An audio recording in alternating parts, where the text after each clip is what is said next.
নতুন চাকরি পেলাম, নতুন আজকে ডিউটিতে আসলাম। আল্লাহ, এই খবরটা আব্বাকে ফোন দিয়ে কই।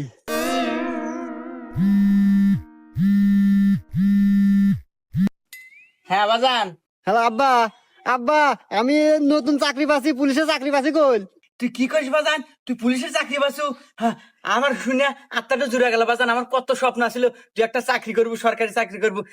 যাক বাজান, আমি খুব খুশি হয়েছি বাজান তুই চাকরি পাচ্ছু। আব্বা, ওই আমাদের বাড়ির পাশে যে টয়লেট মোড় আছে না, রাস্তা, এই রাস্তায় আজকে আমি ডিউটি করতেছি, তুমি আসো দেখা হয়ে যাও। বাজান আমি এই সময় কিভাবে যাবো আমি বুঝতেছি না তো। আরে আব্বা, আমার মোটর সাইকেল আছে না, ওই মোটর সাইকেল বাইরে বাইরে টান দিয়ে আইসো। এই যে টয়লেট মোড়ের রাস্তা, এই রাস্তায় এসে দেখা করি, কথা কই তোমাদের। আচ্ছা আচ্ছা বাবা, ঠিক আছে, আমি এখনই আসতেছি